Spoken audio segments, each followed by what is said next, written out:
भजन रस का आस्वादन होने पर, संसार ज्वाला में लगने पर भी इष्ट की सेवा के अभाव में प्राण रोएं। हा हा प्रभु करो दया गुण करुण सागर, मिछा माया जाले तनु दही छे आमार, कबे हेनो दशा हवे सखी संग पावो, वृंदावने फूल गांथी दोहा के परावो, सम्मुखे रहिया कबे चामर ढुलावो, अगुर चंदन गंध दोहा अंगे दिवो, सखी आज्ञाए कबे तांबुल जोगावो, सिंदूर तिलक कबे दोहा के परावो, विलास कौतुक केली देखी वो नयने, चंद्रमुख निरेखी वो बसाए सिंहासने, सदा से माधुरी दिखे मनेरे लाल से, कतो दिन हबे दया नरोत्तम दास।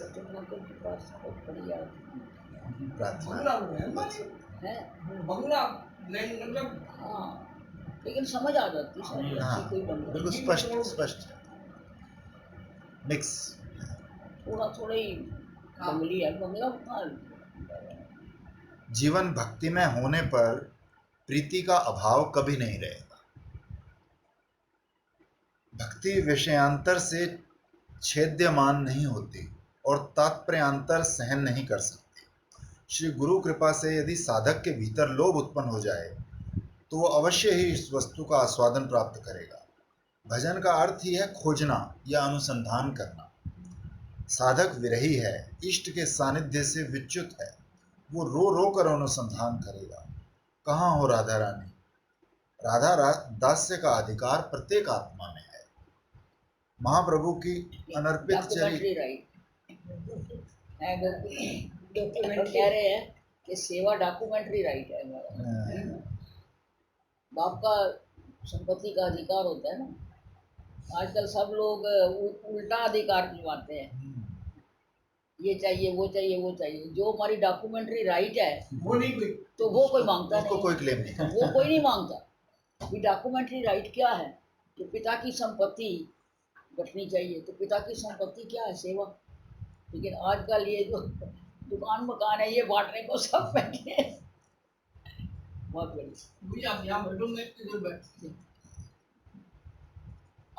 महाप्रभु की अनर्पित चरी करुणा, ऐसी करुणा जो पहले कभी नहीं दी गई, का यही अवदान है। महाभाव स्वरूपिणी श्री राधा, उनके पास तीव्र निष्पेषण चूर चूर करने वाली व्यथा ग्लानि ये हृदय में जगेगा। व्याकुलता के भोक्ता हैं इष्ट देव, वे निकट रहकर सब देखते हैं और आस्वादन करते हैं। जो सब छोड़कर उनके लिए व्याकुल है, उसके प्रति क्या वो उदासीन रह सकते हैं? एक राजा ने मंत्री से पूछा, तुम्हारा भगवान क्या पीता है? कहते हैं भक्तों के आंसू। क्या खाता है? भक्तों का आम। कहाँ सोता है? भक्तों के गर्व के ऊपर। गर्व रूपी चाहिए। हम भक्तों का आंसू मतलब उसका कुछ एग्जांपल दे सकते हैं क्या? भक्तों का आंसू पीता है मतलब उसका कुछ उदाहरण दे सकते हैं? भगवान को बड़ा मजा आता है देख के जब हम रोते हैं, तो ये उसकी खुराक है। उन्होंने गोपियों को कहा कि नहीं कि मैं इसलिए दर्शन हो जाता हूँ कि जब तुम मेरे विरह में रोती हो और विलाप करती हो तो मैं देख तुम्हारी और उत्कंठा बढ़ाने के लिए मैं अदर्शन हो जाता हूँ। जानबूझ के वो नहीं, हमारी उत्कंठा बढ़ाने के लिए उनको आस्वादन आता है, इसलिए वो भक्त के आंसू पीते हैं। आंसू जैसा उनको कोई और प्यारा नहीं है। श्याम को साथ लेकर स्वामिनी भक्त की प्रेम चेष्टा देखती है। भक्तेर प्रेम चेष्टा देखी कृष्णेर चमत्कार। भगवान तो भक्ति रस लंपट है। जो भक्ति पूत चित्त से मुझे पत्र पुष्प फल जल प्रदान किया करता है, उस शुद्ध चित्त भक्त के भक्ति प्रदत्त सभी उपहार मैं ग्रहण करता हूँ। अतः हे कौन्ते, तुम जो भी कर्म करो, जो भोजन करो, जो होम करो, दान करो, तपस्या करो, सब मुझे समर्पित करो। मतलब यह कि तुम अपने करने का हम छोड़ दो तो बाकी सब मैं संभाल लूँ। तुम्हारा सभी कुछ मैं आस्वादन करूँ। भगवान ने कहा ना, बंटवारा कर लेते हैं। तुम अपने पुण्य आत्मा होने का, कर्ता होने का, सेवक होने का सब अभिमान छोड़ दो और मैं तुम्हारे सब पाप खत्म कर दूंगा। तो तुम्हारे पुण्य पाप खत्म हो गए और तुम अपने मुक्त हो गए। कितना सस्ता सौदा है। लेकिन आजकल बंटवारा उल्टा करते हैं ना। अब पुण्य आत्मा तो हम हैं, पाप कोई हो गया तो वो ठाकुर जी ने की। भक्त भी भगवान की थोड़ी सी कृपा दृष्टि पाने के लिए व्याकुल होता है। भक्त और भगवान का कैसा मधुर संपर्क है। एक मधुर लीला की स्फूर्ति का परिणाम है ये श्लोक। ज्योत्सनामयी रजनी है, शुक्ल अभिसार। तुलसी ने स्वामिनी को शुभ्र वेश में सजाया है। चंदन का अनुलेपन, हीराकमणि के अलंकार, स्वामिनी मानो ज्योत्सना में मिल गई है। की कहिब रायक हरि अनुराग, निरवधि मन ही मनोभव जाग। सहजे रुचिर तनु साजिकत भांति, अभिसरु शारद पूर्णिमक राति। धवल वसन तनु चंदन पूर, अरुण अधर धरु विशद कपूर। कवरी ऊपरे करु कुंद विधार, कंठे विलंबित मोतिम हार। कैरव झांपल करतल कांति, मलयज चंदन वलय को पाती। चांद की कौमुदी तनु नह चिन्ह, जैछन क्षीर नीर नह भिन्न। छाया बैरी न छोड़ल वाद, चरण शरण करु यामिनी आध। गोपाल दास कहे सुचतुर गोरी, नुपुर रसन तुली मुख पूरी। श्री रूप गोस्वामी पाद ने लिखा है, लज्जा से मानो अपने अंग में लीन होकर निशब्द अलंकार धारण किए एक स्निग्ध प्रिय हितैषी सखी के साथ अभिसारिका अवगुंठनवती होकर प्रिय के निकट जाती है। उज्ज्वल टिप्पणी। तुलसी और स्वामिनी। तुलसी तू मुझे ले चल, तुझे छोड़ मेरी कोई गति नहीं। स्वामिनी तुलसी के साथ वन मार्ग से जा रही है, भय से इधर उधर देख रही है। उस दृष्टि सौंदर्य से वृंदावन सुंदर हो गया है। उनके नेत्रों की अद्भुत सुषमा से स्वभाव सुंदर प्रकृति के हृदय में मानो सौंदर्य का प्लावन बाढ़ उमड़ पड़ी है। सद्य प्रस्फुटित कुवल में नील कमल गर्भ के अंतरदलों में यत्नपूर्वक रक्षित सुषमा को भी पराजित कर वृंदावन को नील कमल सदृश शोभामय कर डाला है। श्री राधा की नयन सुषमा। स्वामिनी डर रही है, तुलसी अभय देती कहती है, चलो चलो, भय किस बात का, मैं साथ हूं ना। मैं हूँ, बताओ। अरे महाराज जी हमेशा कहते हैं अपना सामर्थ्य तो पहचानो। अरे वो भी हमारे अंडर है, ठाकुर जी तो हैं ही, उनको तो फटकार भी देते हैं हम, लेकिन श्री जी को भी अभय दान देने वाला बड़ा होता है। क्या यार, मैं साथ हूं ना। बताओ। तुलसी की वो बचाएगी। पराकाष्ठा है, बिल्कुल पराकाष्ठा है, बिल्कुल पराकाष्ठा है। पराकाष्ठा। इसलिए तो सोचना चाहिए ना कि हमको क्या बनना पड़ेगा इतनी बड़ी सामर्थ्य अर्जित करने के लिए। हम जरा सा भजन करते हैं तो कहते हैं आई नहीं, कुछ हुआ नहीं, जल्दी करने लग जाते हैं। कभी जब भी कहो महाराज जी को देख है, कहते इतना ऊंचा पद लेने के लिए कुछ तो करना तो पड़ेगा, तो वो करने से तो होता है। तो उसकी कृपा है, करते हुए भी ये जो कहते हैं मैं कुछ नहीं कर सकता, ये दीनता ही आसन। तुलसी की बात सुनकर स्वामिनी उसकी ओर देखती है। स्वामिनी की अभयदात्री है दासी। स्वामिनी उसकी बात से आश्वस्त होकर निशब्द पैर चलाती अग्रसर होती है। तुलसी ही स्वामिनी की आश्रय स्थली है। धन्य दासी, समय के अनुरूप सेवा कर स्वयं को धन्य कर रही है। दासी जो अखिल विश्व के परम आश्रय श्री गोविंद की प्राण स्वरूपिणी श्री राधा की भी आश्रय स्थली है। आश्रय स्थली है। धन्य है राधा दासी। प्रियतम तुम्हारी आशा में बैठे हैं, उनके हाथों तुम्हें समर्पित करूंगी। दासी के प्राणों का सौंदर्य कैसा निरुपम है। ऐसा राधा दास्य का परिचय पाकर भी मुझ जैसा जीव भाग्य दोष से वंचित है। राधा दासित्व का अभिमान नहीं, जड़ीय अभिमान से हृदय भरा हुआ है। लाभ पूजा प्रतिष्ठा की आशा में मत, कृपा बिना गति नहीं। और तुलसी अभय देकर स्वामिनी को लिए जा रही है। पूर्ति मनोरथ गति अनिवार्य, गुरुकुल कंटक की करे पार।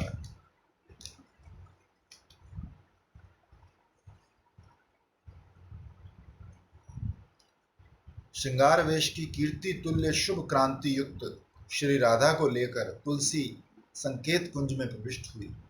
श्याम उत्कंठित हैं। स्वामिनी और तुलसी को देखकर रस में रस सागर में डूब गए। स्वामिनी का हाथ पकड़कर तुलसी कहती है, ज्योत्सना भरी रात्रि है, गुरुजनों का भय है, दिन जैसा प्रकाश है, बड़े कौशल से बड़े यत्न से लाई हूँ सुकुमारी को, ये लो तुम्हारी प्रिया। कहकर श्याम सुंदर को पकड़ाने को हुई, हाथ बढ़ाया पर कुछ नहीं मिला। स्फूर्ति का विराम हो गया। श्रीपाद हाहाकार कर उठे, हाय श्याम, तुमने जिस तरह अपनी प्रिया की ओर देखा था उस तरह कब देखो। हा स्वामिनी, तुम्हारी वो अनंत मधुर दृष्टि माधुरी मेरे नयन गोचर कब होगी। वेदनार्थ श्रीपाद के प्राण विरह के मारे कंठ में आ गए। विलाप के साथ प्रार्थना करते हैं, हाय देवी, कबे कबे सुदिन एमन, शारद पूर्णिमा निशि ज्योत्सना प्लावित दिशि, अभिसारे करिबे गमन, मन बड़ो भय पाई, निश देशी नेहराई, नेत्र भृंग हईबे चंचल, चाहिते नयन कोणे श्यामल श्री वृंदावने, विक्षिबे कुवल यदल से कृपा कटाक्ष कणे, कबे ए दासिर पाने, चाहिबे गो निज करुणाए, ऐसे सुखेर सार, यह बिना किछु और, नाही चाहे तुया रंगा पाए। इसमें दीदी ये समझ आ रहा है कि जैसे लीला स्फूर्ति जो होती है दास गोस्वामी जैसे भक्तों को भी, वो भी कृपा से ही हो रही है लीला स्मरण करते हुए, और फिर अब वैसे अपने आप ही बंद हो जाती है, जो उनके चाहने से नहीं होता। जितना जितना अपने स्वरूप में अभिनिवेश होता है उतना उतना ये भूल जाते हैं हम कि हम यहाँ बैठे हैं और ये सब खाली एक स्फूर्ति हो रही है। उस वक्त वो साक्षात ही लगता है। जैसे कि आप कोई वस्तु पकड़ रहे हो, गुरु देवी को या तुलसी मंजरी को, जो भी राधा जिसके साथ गिरिश्ता होती है, पकड़ा रहे हैं, तो उस वक्त ये नहीं ध्यान रहता कि भाई वो हाथ पकड़ा रहा है। जितना जितना इस दिन को भूल जाते हैं, यही हाथ उठ जाता है। तो जब माला समेती वो हाथ उठता है तो उधर कुछ आता नहीं, तो फिर हम स्वप्न की तरह, स्वप्न में कोई याद थोड़ी रहता है कि ये हम स्वप्न नहीं देख रहे। हाहाकार भी करते हैं, बोलने भी लग जाते हैं, डर भी लगता है, तो स्वप्न है। लेकिन जब जागते हैं तो देखते हैं कुछ भी नहीं। जैसे स्वप्न में भी कई बार ना कोई भय का आता है ना स्वप्न, तो उसमें कई बार पसीने पसीने हुआ होता है, सचमुच में अरे मैंने लोगों को मारा कुटी करते देखा। हाँ, वो हाथ ऐसे चला देते हैं, उनको लगता है कि गाली देते हैं। हाँ, बोलते भी हैं, तो उस वक्त को ये थोड़ा पता लगता है कि हम ये हैं, तो हम वो हैं, वही होता है। जितना जितना गाढ़ अभिनिवेश होता है, स्वप्न से भी ये ज्यादा होता है। देखो ये जागृत है, जागृत में हमको भान है, हम अपने स्वरूप का ध्यान करते हैं, तो हमको जो स्वरूप हमने देखा सुना या हमने निश्चित किया हुआ है वो आता है। तो हम दो हैं, एक वो स्वरूप है, हम हैं, और स्वरूप है, और हम चिंतन कर रहे हैं। जब इस स्वरूप को छोड़ के, जब इससे हम कोई इतना अभिनिवेश हो जाता है कि हम वो ही हैं और कोई काम करने लगते हैं, तो ये जितना ये भूल जाता है उतना वो जागृत हो जाता है। जिस दिन पूरा ये भूल जाएगा उस दिन वो पूरा सामने दिखेगा, ऐसे ही दिखेगा। जैसे कि आप फूल चढ़ा रहे हो, आपको अपना स्वरूप क्यों करके दिखेगा कि आप भी ऐसे फूल पर चढ़ा रहे हो। और जब देखोगे कोई फूल नहीं है और मैं नहीं हूँ, तो फिर हाहाकार हो। तो डिग्री के ऊपर है। जैसे स्वप्न में भी हम भूल जाते हैं, तो सुषुप्ति में तो बिल्कुल भूल जाते हैं, और ये उससे भी थोड़ा आगे, क्योंकि ये जब तक आप कारण शरीर को नष्ट नहीं करते तो महाकारण से भी जाओ, तब तक इतनी साक्षात अनुभूति नहीं। श्लोक नंबर 14। हे वृंदावनेश्वरी, जिस दिन से अनिर्वचनीय श्री रूप मंजरी ने तुम्हारी परिचर्या आदि की शिक्षा देकर मेरे नेत्र खोले हैं, उसी दिन से तुम्हारे श्री चरणों का अलक्त कराग, आलता, महावर, ये देखने के लिए मेरी विपुल अभिलाषा उत्पन्न हो गई।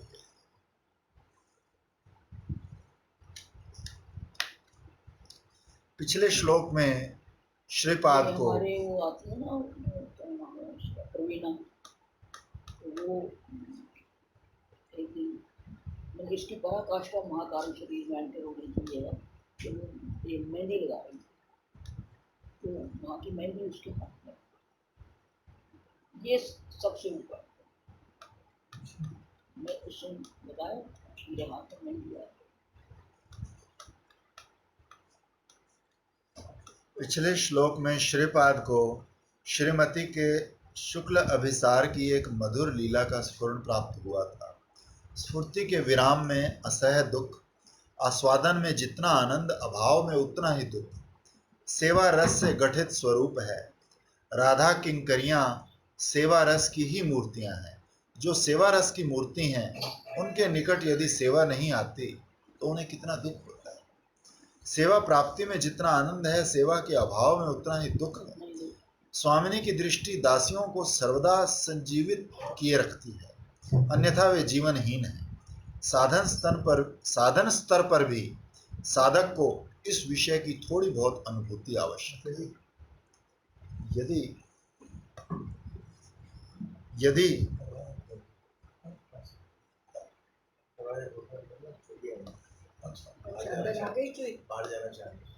यदि कुछ भी अनुभव नहीं रहता तो भजन निर्जीव लगता है। नाम कर रहे हैं, नाम माधुर्य का अनुभव नहीं। बंद कर दिया इसी श्रवण कीर्तन अर्चना आदि यंत्रवत चल रहा है। श्रीमद् भागवत का वचन है, भोजन के समय जैसे प्रति ग्रास में तुष्टि पुष्टि और क्षुधा निवृत्ति होती है, वैसे ही भजन काल में भक्ति, परेशानुभूति, भगवत अनुभूति और विषय वैराग्य एक साथ चित्त में उदित होंगे। तीनों वस्तु यदि हो रहे हैं, हम सबको पूछते हैं, यदि तीन वस्तु हो रही हैं तो तुम्हारा भजन करते जाओ, बदलो मत। वो यही है, विषयों से वैराग्य, भगवान में प्रीति और आनंद की अनुभूति। इसका कीर्तन करे, ये तीन चीज हो रही है तो ठीक है। भजन काल में भक्ति, भगवत अनुभूति और विषय वैराग्य एक साथ चित्त में उदय होंगे ही। भक्ति पथ पर अनुकूल रूप से सहायता करने वाले का अभाव नहीं है। गिर भी पड़े तो पकड़कर उठाने वाला व्यक्ति पीछे है। गर्भस्थ में ब्रह्मा आदि देवगण बोले,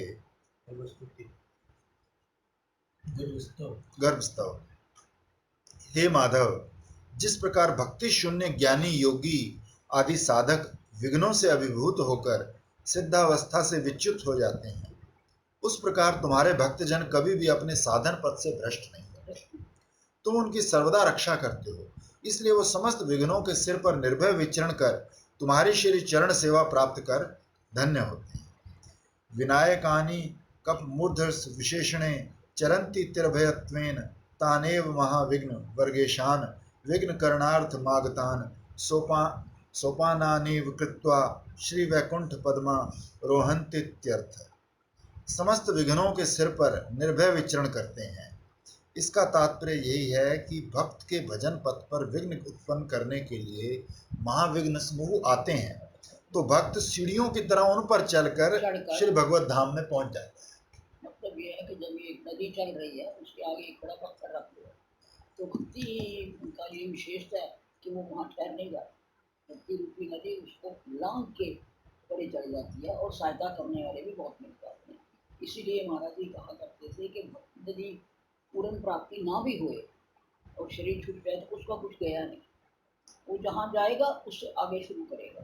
लेकिन ज्ञानी योगी यदि भ्रष्ट हो गया, वो गया सो गया, उसको फिर सब शुरू से शुरू करना पड़ेगा। यही विशेषता है। राधा दास्य के भजन में अनुभव अवश्यम भावी है। दासी मानो स्वामिनी की पुकार सुन रही है। परम करुण कोमल हृदय स्वामिनी स्फूर्ति में स्वामिनी मानो स्नेह मिश्रित स्वर में दासी को पुकार रही है। ये कम सौभाग्य से नहीं होता। स्फूर्ति की सघनता में साक्षात्कार की भ्रांति, फिर स्फूर्ति के विराम में मर्मभेदी हाहाकार, प्रेमी रोते रोते विवश हो जाता है। इस प्रकार क्या स्फुरण, क्या स्फूर्ति का विराम, इस रस की आस्वादन धारा निर्बाध गति से चलती रहती। साधक को साधन भक्ति का आस्वादन भी कम नहीं होता। यही क्रम है ना जो हम लीला चिंतन करते हैं। एक लीला में थोड़ी स्फूर्ति हुई, हाथ उठा, फिर कुछ मिला नहीं, फिर रोए, फिर दूसरी में गए, फिर हाथ उठा, होली से बंगले में गए, बंगला बनाया, कोई मिला नहीं बैठने वाला, फिर रोए। ये सारा दिन चलता रहे। उनका मतलब यह है कि एक के बाद एक अष्टकालीन नदी की तरह चलती है। और यदि विघ्न बाधा आ गया तो उसने साफ कह दिया कि उठाने वाले भी बहुत मिल जाएंगे और कभी वो ठहरेगी नहीं। इसलिए भक्त के में आपत्ति आनी, अड़चन आनी, तो ये एक लाभ है। पता लगता है कि हमारे कल आया था कि जो कर्म का खत्म होना तो अनुषंगिक है। कर्म खत्म करने के लिए भगवान की भक्ति नहीं था, वो तो अपने आप खत्म होते जाएंगे। भगवान तो कैसे भक्त आगे बढ़े, कैसे विघ्न बाधाओं को लांघ के अगली लीला में जाए, ये है ये बात, ये समझ आ जाए और इसी में आनंद है। तो भक्त का रोना सिर्फ फिर विपरिणाम रस है और कुछ नहीं। आनंद तो इसी में ही है। क्या बात। मुझ जैसा जीव अपराध दोष के कारण उससे भी वंचित है। नाम करने का नियम है सो करता हूं, किंतु नाम रस का आस्वादन नहीं मिलता। नियम के साथ साथ भजन पूरा क्यों होगा? देखना होगा कि नियम ही बड़ा बनकर आस्वादन में बाधा नहीं पहुंचाता। आस्वादन के अधीन नियम रहे, यही वांछनीय है। जो तुम पूछते हो ना कितना टाइम लगाना चाहिए प्रेम व चित्र मेरे तुम मांगना, कि उसका जवाब, अगर प्रेम व चित्र लीला चिंतन करते करते 2 घंटे भी गुजर गए तो अपना आगाह नहीं हुआ, तो नियम के अधीन लीला नहीं। लीला नियम के अधीन नहीं है, नियम लीला के अधीन। चाहे निशांत में सारा दिन लगा दो, तुम तो अनेक दिन देखे जब हम बंद रहते थे, सवेरे निशांत करी, शाम तक निशांत ही रहे। अच्छा, हाँ हाँ, फिर सूची करके छुट्टी में 4 बजे दिल्ली के जाना। अच्छा, हो गया। मतलब यह है कि हमको आस्वादन आ रहा है और वो आस्वादन कर रहे हैं, रो रहे हैं, हंस रहे हैं, तो निशांत होए चाहे प्रातः हो, मतलब हमारा मन का अभिनिवेश उसमें कितना है, दैट इज मोर इम्पोर्टेंट। अब विष्णु चक्रवर्ती ने तो लिख दिया 1 बजे तक झूले में पहुंच जाना चाहिए। मैं तो आज तक नहीं कभी 1 बजे तक झूला झुलाई। 3 बजे से पहले कभी झूले तक पहुंचती नहीं। लीला स्मरण में स्वरूप प्राप्ति के अलावा क्या फल है? और जितनी जितनी गाढ़ स्फूर्ति होएगी, जितना जितना आप भूल जाओगे मैं ये नहीं हूँ, जितना जितना जो पिछली लीला में आया कि मैं हाथ पकड़ के चल रही हूँ, अबे दान दे रही हूँ, वो आनंद है। और जितना जितना गाढ़ अभिनिवेश होगा उतना उतना ये शरीर भूल जाएगा। जिस दिन पूर्ण निष्कामता 2 मिनट के लिए भी हो गई, उस दिन तुम्हारा अपना स्वरूप सामने। लेकिन वो कैसे हो, क्योंकि हम तो पहले चिंतन करते सोचते, क्योंकि हमारा तो स्मृति में उतना नहीं रहता, क्योंकि पूरा लीला पढ़ लिया हम लोग, लेकिन चिंतन करने में पूरा याद में नहीं आता। लेकिन ये जो अब जो बोल रहे थे वो कैसे हो, जो स्मृति जो तुमको जितना याद है उतना ही किया करो, सारा करने की जरूरत नहीं है। सबका सामर्थ्य नहीं है कि इतना बड़ा गोविंद लीला अमृत वो है वो 4 घंटे में कर लेंगे। इसलिए अब स्वरूप वर्णन है, अब उसमें तो एक एक अंग के 10-10 विशेषण दिए हुए हैं, फिर 10-10 अलंकार हैं, उसकी जरूरत नहीं है। हमको तो ये देखना है कि हम नाभि का चिंतन कर रहे हैं तो सरोवर हमारे सामने है, उसमें मल्टी कलर्ड फूल खिल रहे हैं और हम देख रहे हैं, और उसकी आभा से हम भी पुलकित हो रहे हैं। सारा गोविंद लीला अमृत पढ़ने का मतलब इतना ही है कि हमको उसकी जिस्ट हमारे सामने हर लीला में आ जाए। नहीं तो अब वहाँ ये याद, ये कोई BA MA का एग्जाम थोड़ी है कि जहाँ 10 पूरा सिलेबस ये वो नहीं है। इसमें तो मन का अभिनिवेश किसी एक अंग में हो जाए सारे दिन में।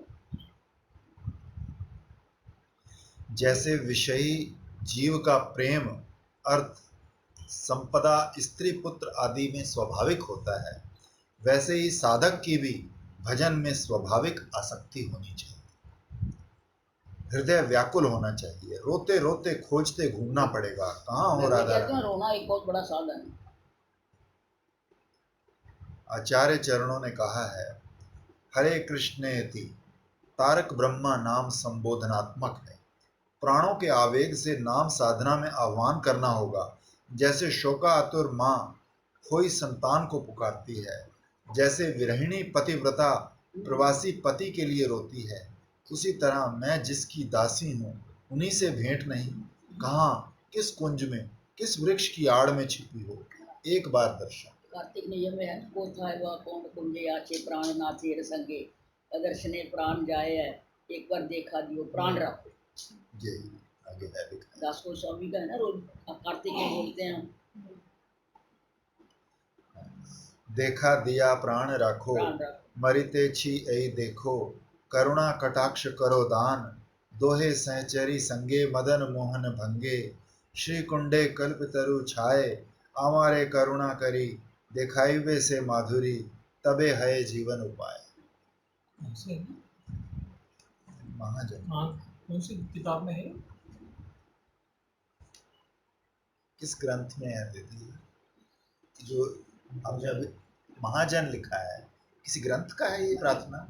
ये तो महाजन कोई और है, मैं तो दास गोस्वामी की प्रार्थना जो कार्तिक किया वो बोलती हूँ। अच्छा, क्योंकि ये शब्द आपका मिला ना, देखा दियो प्राण राखो, उसमें भी यही है, उसमें है ना। कुंडे तीरे पड़े फिर आके आगे देखा अलग दियो है। प्राण राखे, दर्शने प्राण जाए। वो और हम हर एक रोज किसी रात और को ने करते वो फिर हम दिन तो को रात को हाँ, क्योंकि प्रेरणा तो कहीं से भी ले लेते हैं। हम तो शाम को करते हैं, राधा कुंज में थी तो वो सवेरे सवेरे ना बड़ी टोली बना के ये सब पद गाते कुछ बंद करते थे। है ना सावला भक्ति पुजारी। हाँ, विरही रघुनाथ रो रहे हैं, उनके अश्रु नीर से श्रीकुंड तट भीग रहा है। सहसा स्फुरण होता है, स्फूर्ति के भीतर स्वामिनी मानो पुकार रही है, तुलसी कैसी मधुर पुकार है। अमृत श्रावी, अमृत वर्षण करने वाले कंठ स्वर को सुनकर विरहिणी किंकरी के प्राण शीतल हो गए। देखा कि स्वामिनी सामने खड़ी, महाभावोज्ज्वल करुणा निर्झर नेत्रों से झरझर प्रवाहित है। करुण कोमल स्नेह मिश्रित स्वर में किंकरी को पुकार रही है। जो आशा हृदय में चिरकाल वास करती है, उसी आशा का अमृत है स्वामिनी के इस मधुमय कंठ स्वर। बता तुलसी, तू अकेली मुझे ही क्यों देखना चाहती? स्वामिनी पूछती है। स्वरूप आविष्ट श्रीपाद ने स्वामिनी के इस प्रश्न का उत्तर इस श्लोक में दिया है। हे स्वामिनी, जिस दिन तुम्हारी करुणा का दान श्री रूप मंजरी दृष्टिपथ पर पाया, जिस दिन तुम्हारी कृपा से श्री रूप मंजरी के दर्शन हुए, जिस दिन तुम्हारी परिचर्या की शिक्षा देकर उन्होंने मेरी आंखें खोली, उस दिन से ही हे वृंदावनेश्वरी, मेरे मन में तुम्हारे श्री चरणों की महावर देखने की इतनी साध है। सेवा रस की मूर्ति है रूप, समस्त राधा किंकरियों की अधिनेत्री। तुलसी के प्रति उनका अपार सौहार्द है। श्रीपाद अपने स्वसंकल्प प्रकाश स्तोत्र में श्री युगल की विविध सेवा परिपाटी सिखाने की प्रार्थना भले ही प्राण श्रेष्ठ सखियों से करते हैं, किंतु वस्तुतः वो प्रार्थना श्री रूप मंजरी के चरणों में ही हुई और उन्हीं के आगे श्री युगल की रहस्यमय सेवा प्राप्ति की आकांक्षा व्यक्त की है। हे सखी रूप मंजरी, ऐसा कब होगा कि श्री राधा कृष्ण समर रति सभा में अतुलनीय कंदर्प आवेश में समभाव से समर संग्राम कर निस्पंद देहों से सोएंगे, तो मैं उनकी पुष्प शैया के निकट आकर कौतूहल से भरकर कुसुम व्यजन से उन दोनों को हवा करूंगा। हे चंद्रमुखी, ये सारी लीलाएं लिख दी है ना, तो गाय गाय हर लीला में उसकी याद आ जाती है बार बार इसको पढ़ने से, इसीलिए लोग इसका पाठ करते हैं। कहीं ना कहीं कनेक्ट हो जाएगी। हाँ, कहीं ना कहीं क्लिक हो जाती है, इसलिए बहुत इम्पोर्टेंट है। इसलिए पाठ किया जाता है इसे। हे चंद्रमुखी, ऐसा कब होगा कि श्री श्री राधा माधव मधुप गुंजन से भरे कुंज में पुष्प शैया पर कंदर्प क्रीड़ा कर पुनः उसके लिए सुन उत्सुक होंगे, तो मैं पुष्पमाला, कुमकुम, मधु और पान के बीड़े तैयार कर उनके निकट पहुंचकर सेवा से उन दोनों को परम संतुष्ट करूंगी। श्री ठाकुर महाशय ने अपनी प्रार्थना गीतिका में साधन सिद्ध किंकरियों की युगल सेवा प्राप्ति, श्री युगल की प्रथम सेवा प्राप्ति के दिन श्री रूप मंजरी का ही नियंत्रित्व, अगुवाई या नेतृत्व वर्णन किया है। प्रभु लोकनाथ कवे संगे लैया जावे, श्री रूपेर पाद पद्मे मोरे समर्पिबे, ऐ नव दासी बलि श्री रूप चाहिबे, हेनो शुभ क्षण मोर कतो दिन हईबे, शीघ्र आज्ञा करीबेन दासी हेथा आए, सेवार सुसज्जा कार्य करो तुराए, आनंदित हैवा हिया तार आज्ञा बले, पवित्र मने ते कार्य करीबो तत्काले, सेवार सामग्री रत्न ठाले ते करिया, सुवासित वारी स्वर्ण झारिते पुरिया, दोहार सम्मुख लय दिवो शीघ्र गति, नरोत्तम दशा कबे हईवे एमति, श्री रूप पश्चाते आमी रहिबो भीत हैया, दोहे पुन कहिबेन आमा पाने चाहिया, सद हृदय दोहे कहिबेन हासी, कोथायल पाइले रूप ए नवदासी, श्री रूप मंजरी तबे दोहों वाक्या सुनी, मंजू लाली दिलो मोरे ऐ दासी आनी, अति नम्र चित आमी इहारे जानिलो, सेवा कार्य दिया तबे हेथाए राखिलो, हेनो तत्व दोहाकार साक्षाते कहिया, नरोत्तमे सेवाए दिवे नियुक्त करिया। राधा किंकरियों की सेवा की मूल अधिनेत्री श्री रूप मंजरी ने ही श्रीमन महाप्रभु की इच्छा से इस विशेष कलयुग में श्री रूप गोस्वामी रूप में अवतीर्ण होकर काल प्रभाव से अवलुप्त श्री वृंदावन की रस केली वार्ता का विश्व में प्रचार किया है।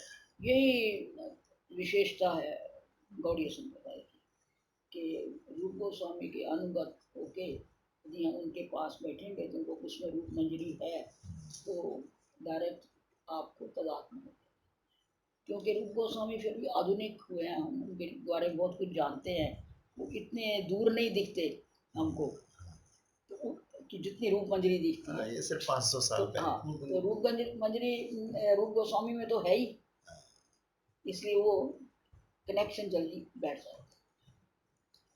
राधा किंकरियों की सेवा की मूल अधिनेत्री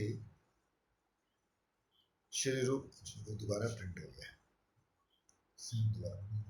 श्री ठाकुर महाशय ने लिखा है, प्रेम भक्ति रीति जत निज ग्रंथ सुबेकत, लिखिया छे दुई महाशय, जहार श्रवण होते परानंद है चिते, युगल मधुर रसाश्रय, युगल किशोर प्रेम लक्ष्यवान जेनो हेम, हेनो धन प्रकाशिल जारा, जय रूप सनातन देहो मोर एई धन, से रतन मोर गले हारा। प्रेम भक्ति चंद्रिका। श्रीमद रूप गोस्वामी पाद ने भक्ति रसामृत सिंधु और उज्जवल नीलमणि आदि ग्रंथों में साधन प्रेम एवं रस तत्व के विभिन्न स्तरों, उनके विकास की धारा तथा प्रभाव आदि का विज्ञान सम्मत पद्धति से वर्णन कर विश्व भर के साधकों को रहस्यमय ब्रज रस साधना में प्रवेश करने का सौभाग्य दान किया है। दूसरी ओर उन्होंने नाटक, एकांकी नाटक एवं सेवा प्रार्थना में विविध स्तव स्तोत्र आदि की रचना कर श्री युगल के लीला रस और मंजरी भाव के प्रकारों से अवगत होने का सुयोग भी दिया है। श्रीमन महाप्रभु ने नीलाचल में श्री हरिदास की कुटी पर श्री रूप का आश्चर्यजनक नाटक सपरिकर श्रवण किया तो विश्व के अद्वितीय रसिक भक्त श्री रामराय ने श्री रूप के काव्य विषय पर अपना मंतव्य व्यक्त किया। श्री कविराज गोस्वामी पाद ने उस मंतव्य की बात कही है, ए तो सुनी राय कहे प्रभुर चरणे, रूपेर कवित्व प्रशंसी सहस्र वदने, कवित्व न है ऐ अमृतेर धार, नाटक लक्षण सब सिद्धांतेर सार, प्रेम परिपाटी ऐ अद्भुत वर्णन, शून्य चित्त करने रहे आनंद घूर्णन, तोमार शक्ति बिनु जीवे नहीं ऐ वाणी, तुम ही शक्ति दिया कहाओ हेनो अनुमानी। श्री रामराय का अनुमान अचूक है। ये प्रभु ने स्वयं श्रीमुख से बताया। प्रभु कहे, प्रयागे इहार हाइलो मिलन, इहार गुणे इहाती आमार तुष्ट हाइलो मन, मधुर प्रसन्न इहार काव्य सालंकार, ओइछे कवित्व बिनु रहे रसेर प्रचार, सबे कृपा करी इहारे देहो देहो ई वर, ब्रज लीला प्रेम रस वर्णे निरंतर। जो भी हो, तुलसी स्वामिनी के चरणों में निवेदन कर रही है। स्वामिनी की प्रिय सहचरी रूप की कृपा से ही मेरी ये राधा निष्ठा है, तभी तुम्हारे श्री चरणों की महावर देखने की साध है। मात्र दर्शन की साध नहीं, संदृढ़ दीक्षा, सम्यक दर्शन की आकांक्षा। तुम्हारे चरणों की महावर अच्छी कहाँ दिखती है? जब काले पर लाल रंग पड़ेगा तभी अच्छे दर्शन करें। जब महावर को वो छाती पर लगाएंगे तो काला और लाल हो जाएगा, तब ज्यादा अच्छी दिखेगी। तुम्हारा यावक रंग जब श्याम अंग पर लगता है तभी मधुर होता है। बहुत चला है। तुम्हारे श्री चरणों में महावर लगाते समय एक तीर से दो काम। श्री चरणों की सुषमा पर लुब्ध नागर जब तुम्हारे श्री चरण वक्ष पर धारण करेंगे तभी देखूंगी। तुम अकेली को ही देखना नहीं चाहती, तुम्हारे श्याम को भी देखना चाहती। पर हाँ, श्याम जब तुम्हारे होंगे तभी उन्हें देखूंगी। अमनिया शाम नहीं करती। तुम्हारे श्री चरण आश्रय के प्रभाव से मेरे मनोमत उन्हीं श्याम को ना चाहने पर भी देख पाऊंगी। राधिका चरण रेणु भूषण करिया तनु, अनायासे पावे गिरिधारी। मंदिर जब महावर लगाती है ना, उसको कल याद कराती रहती है ये सब। बिंदी यहाँ बिंदी लगाएंगी तो कहेंगी तो देखो वंशी जोड़ी के टाइम तो कैसे इसकी को कोई लुप्त कर देंगे। काजल लगाएंगी तो ये कहेगी कि देखो ये राजपानों से जब तुम उसको बीट करोगी तो फिर तुम कैसे लगोगी। तो ये श्रृंगार रस जो कहते हैं ना, जैसे हरदीय संप्रदाय में तो कहते हैं ना कि जीवन का तो 24 घंटे का ही श्रृंगार रस है। तो गौड़ियों में 24 घंटे के श्रृंगार रस का ये मतलब है कि मंजरियाँ सवेर से लेकर शाम तक जो भी काम करती हैं, साथ साथ में जैसे बच्चे को कहानी सुनाते हैं ना, तो वो साथ साथ सुनाती रहती हैं कि देखो मैं वेणी बना रही हूँ, इसमें ये फूल लगा रही हूँ, ये शाम को उठाएगा फिर तेरे को ताड़ना करेगा, इससे ऐसा ऐसा करके कुछ ना कुछ लीला सुनाती रहती हैं। तो भक्ति कहाँ करते थे कि यही हमारी श्रृंगार होता है।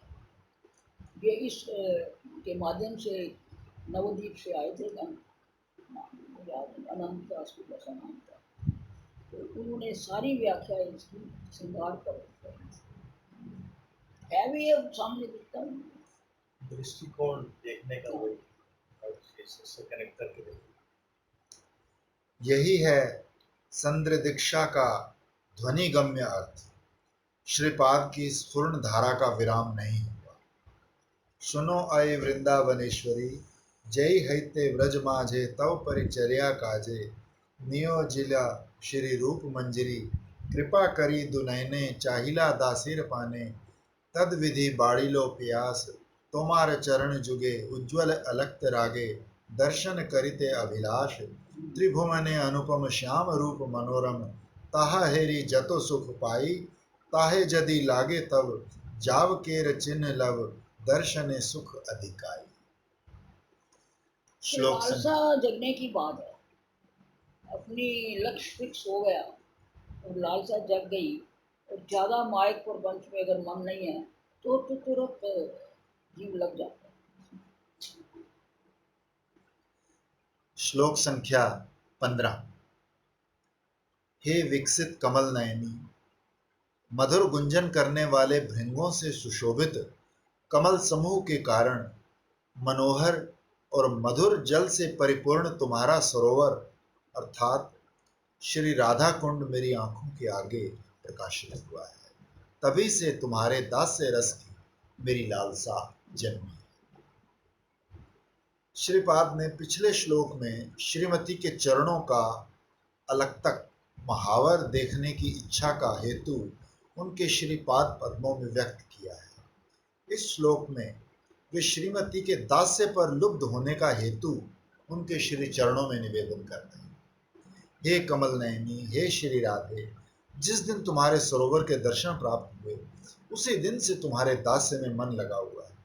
श्री कुंड की शोभा की सीमा नहीं, ब्रज का मुकुट मणि है श्री राधा कुंड। प्रिया जी की सरसी प्रिया जी की तरह ही सुंदर है।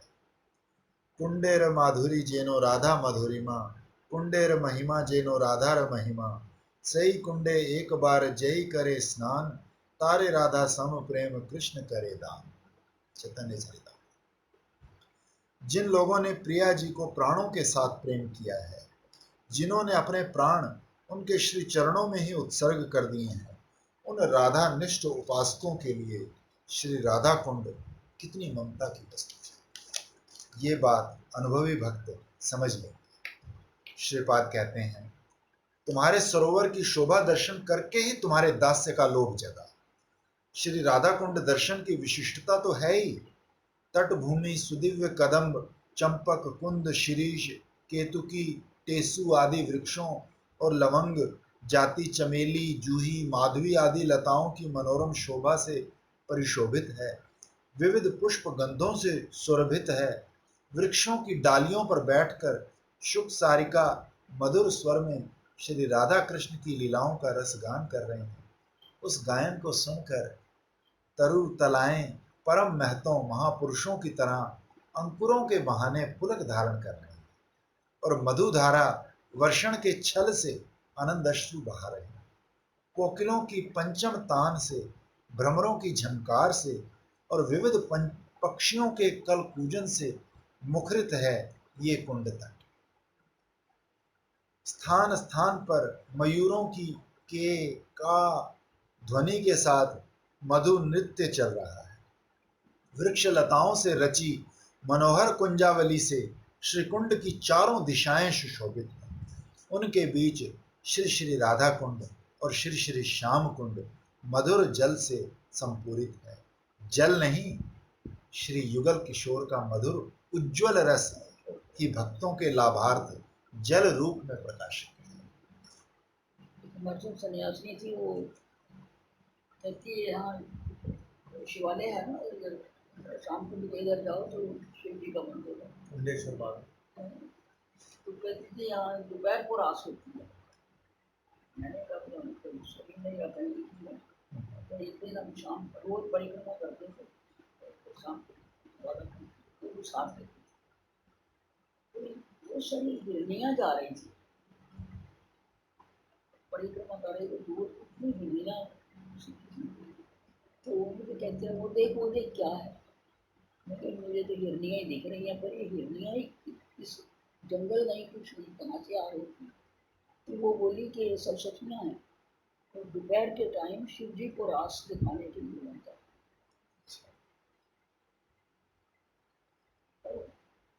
क्योंकि वो इतनी हिरनियाँ वहाँ कहाँ से आई और कहाँ चली गई, तो हमें भी थोड़ा आश्चर्य हुआ। तो कुछ जंगल नहीं, वहाँ कुछ नहीं है। तो ये दोपहर को शिव जी के रास करने जाती है। हमें तो हिरनियाँ दिख रही हैं, पर आई कहाँ से गई ये आज तक की बात है। बता रहे थे कि राधाकुंड पे बाबा जी थे, तो भजन करते थे वो, ना कोई भिक्षा के लिए जाते, बस कुटिया में बंद हो जाते और बस स्नान करने के लिए जाते थे राधाकुंड पे। और अच्छे तगड़े थे, ना भिक्षा जाते हैं ना क्या, कैसे तगड़े हैं। तो ब्रजवासियों ने पूछा तो उन्होंने बताया नहीं। फिर एक जाके थोड़ा समर्पित हुआ, बाबा जी बताइए कुछ, थोड़ा जिसको उनको दया आ गई, तो उनको पकड़ के राधा कुंड ले गए और थोड़ा कृपा करके दिखाया कि वो क्या है राधा कुंड। उसमें दिखाया कि तो क्षीर सागर का दूध और सब पता, उसमें सब कुछ है। पर 5 किलो का मैं डोलू भर के लाता हूँ, वो पानी नहीं है, 5 किलो दूध है क्षीर सागर का, वो पीता हूँ पूरा पूरा दिन। उसको पी के तगड़े। 5 किलो राधा दूध कुंड पिए में छदम कुछ पीने की जरूरत नहीं। पूरा वहाँ का पूरा वो हो जाएगा, वो जो बता रहे थे ना उस दिन, वो भी क्षीर कायाकल्प। आयरन हो जाएगा, सही बात है। दूध ही दूध से और कुछ चाहिए।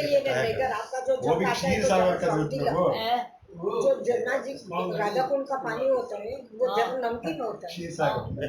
तो ये तो उसके भाव से वो मीठा बन जाता है। राधा कुंड के आसपास छदम रूप में प्रिया प्रीतम विचरण करते हैं, विशेष करके शरीर में उसका भान भी होता है। इसमें बात नहीं है, बाकी अपने भाव की बात है। पानी भक्त उनकी आग्रह से अभी हम कहें ये सोने का हो जाए, तो जब हमारा इतना तादाद में भगवान के साथ, तो पुरी वाले शंकराचार्य कहते हैं कि भगवान बाध्य हैं इसको सोना बनाने में।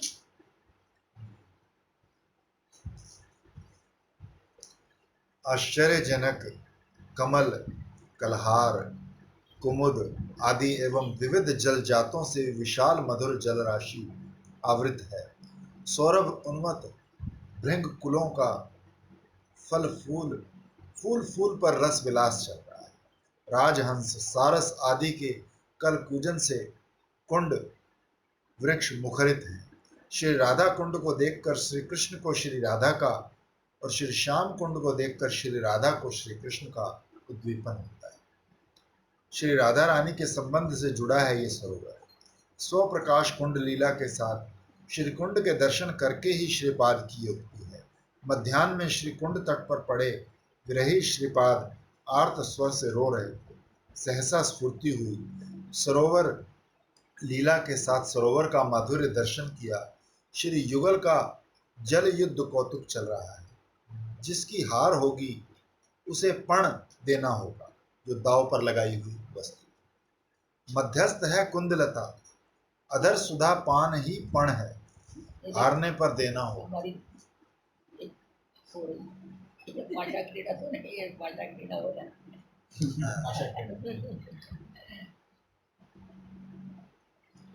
श्री राधा रानी श्री कृष्ण अंग पर जल धारा बरसा रही है। नेत्रों की कैसी शोभा है। श्री राधा मणिमय कंकणों की झंकार के साथ कर पद्म कोश की जलराशि से श्री कृष्ण का सिंचन करती रही, तो वो कामदेव के वारुणास्त्र की तरह जयेच्छु के लिए असहनीय हो उठी। एकमात्र बलवान कौस्तुभ ने ही इस जलधारा को अकातर भाव से सहन किया। ईश्वरी ने इतना जल वर्षण किया, किंतु ये सोचकर कि सुकुमार श्याम सुंदर को कष्ट होगा, उनके नेत्रों में जलधारा निक्षेप नहीं की। किंतु निष्ठुर श्याम जीत की कामना से प्रिया जी के नेत्रों को ही लक्ष्य कर सुकुमारी के वदन पर जल निक्षेप करने लगे।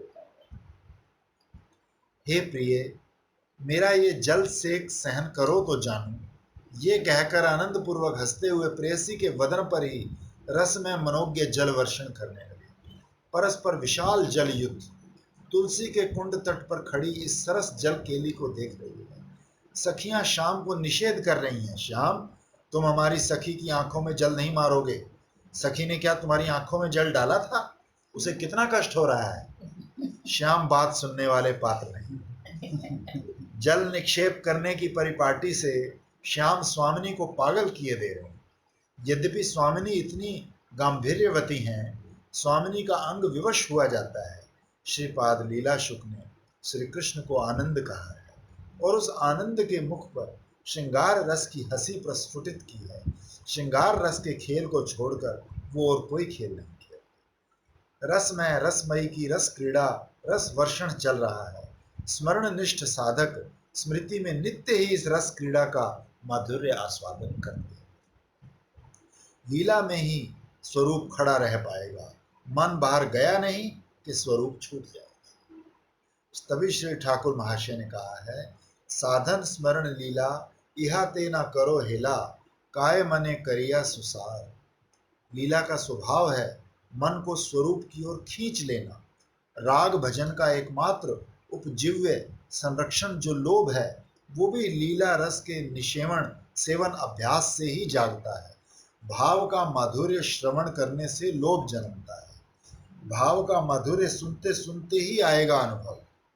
लीला कथा देहावेश को नष्ट करने वाली और स्वरूप की पुष्ट करने वाली होगी ही। लीला कथा सुनकर जिसे कामोद्रेक होता है वो हतभाग्य है। श्रीपाद शुकमणि ने कहा है, राधा माधव की लीला हृदय रोग नाश कर शीघ्र ही श्री राधा के दास्य भाव से युक्त प्रेम प्रदान कर श्रवण कीर्तनकारी को धन्य करती। यदि ये काम बेकार आए तो अनुभव अंतरंग लीला नहीं करनी।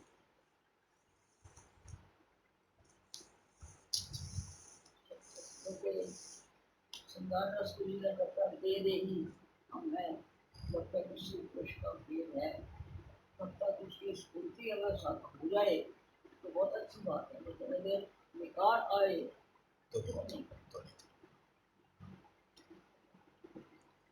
स्वामिनी जल युद्ध में हार कर पीछे मुड़कर खड़ी हो गई। पहलवान से वे सुकुमारी भला कैसे जीते। श्याम ताली बजा कर सब कहते हैं, हार गई, मुझे पर्ण दो, मैं जीत गया। ये कहकर उन्होंने स्वामिनी का कंठ पकड़ लिया। उस समय स्वामिनी के नेत्रों की कैसी शोभा। जल युद्ध के कारण वे किंचित रक्ताभ हो गए। महाजनगण सामान्यतः स्वामिनी के कज्जल लिप्त नयनों की तुलना नील कमल से ही करते हैं। अलस लोचन हेरी काजरे उजल, जले बसी तप करे नील उत्पल। ये भी कहा है, इंदिवर वर गर्भ गरासित खंजन गंजन नयना, किंतु यहाँ स्फुटत सरसी जाक्षी। नागर भी कैसे धृष्ट हैं। स्वामिनी आंखें बंद कर रही हैं, पर बिना देखे भी रहा नहीं जाता। यही कारण है कि उनके रक्ताभ नयन कमल ईशत विकसित है। पण ग्रहण का कार्य हो गया। सखी समाज में लज्जित होकर स्वामिनी चंपत ने कहाँ चली गई, किसी को पता नहीं चला। सरोवर नील पीत रक्त श्वेत 4 प्रकार के कमलों से उज्ज्वल है। सरोरुह कुलोज्ज्वल। स्वामिनी डुबकी लगाकर स्वर्ण कमल वन में जा पहुंची। केवल मुख ऊपर है। देह रूपी स्वर्ण मृणाल पर मुख कमल उन स्वर्ण कमलों के साथ मिल गया है। पद्मे मुखे न पारिक चिन्हिते, चैतन्य चरितामृत। हठात स्वामिनी के मुख कमल की अलौकिक गंध से आकृष्ट होकर भ्रमरगण अन्य कमल वनों को त्याग कर सरस झंकार करते करते स्वर्ण कमल वन में आ रहे। सरस झंकार से उल्लसित भृंगकुल इधर सखियां श्याम से कह रही हैं, तुमने हमारी सखी को क्या कर दिया, खोज कर शीघ्र ही लाओ।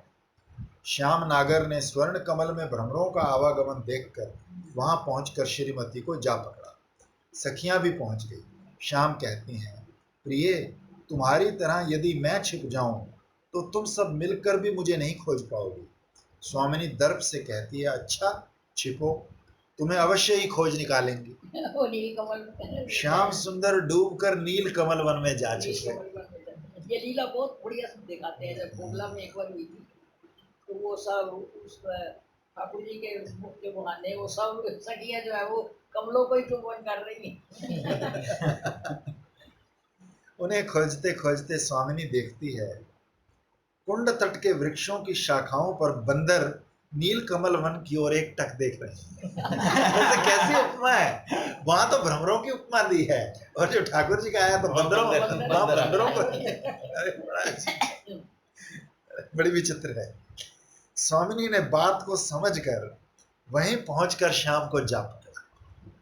लुका लुकी में तो ऐसे ही आता है ना, लुका लुकी में जब श्याम सुंदर वहां जाके कौन से वन में छुप जाते हैं, ब्रह्मर वन कौन सा वन है उसमें, पद्माली। लुका लुकी में कौन से वन में छुपते हैं ठाकुर जी? कहाँ? लुका लुकी में श्याम जी कौन से वन में जाकर छुपते हैं? छुपते नहीं है वो जहाँ होते हैं उसके बाहर नील कमल की आभा होती है। तो श्री जी क्योंकि इधर जा रही हैं, किंकरी कहते हैं देखो वहाँ पर सारा नील एटमॉस्फेयर नील हुआ है, ये वहीं होंगे। तो फिर वहाँ जाते हैं तो मिल गए नील कमल ही। तो वो जहाँ रहेंगे वहाँ पर नील आभा होगी। उसमें लिखा हुआ है कि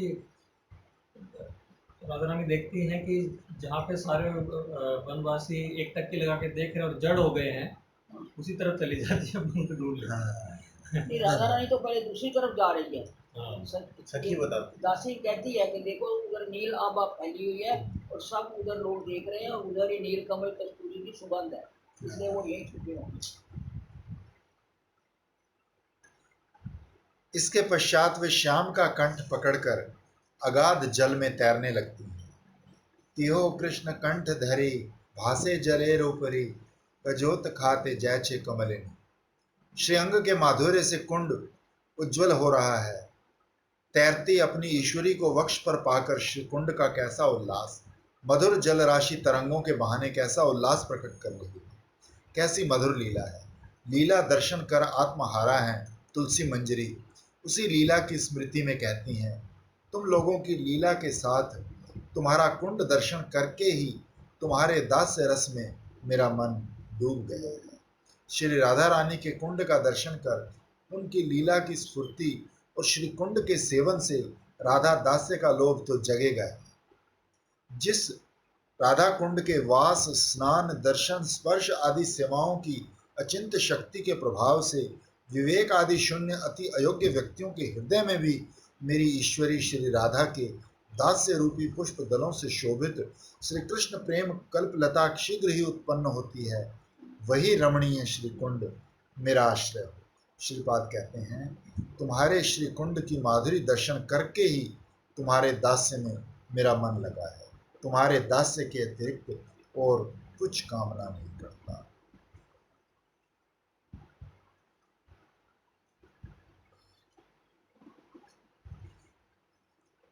बहुत ही सुंदर आज तो इसका आनंददास ने वैसे और भी अच्छा बना दिया, क्योंकि बहुत सारे ग्रंथ पढ़ने की जरूरत नहीं रहती, कई कुछ इसमें दे दिया।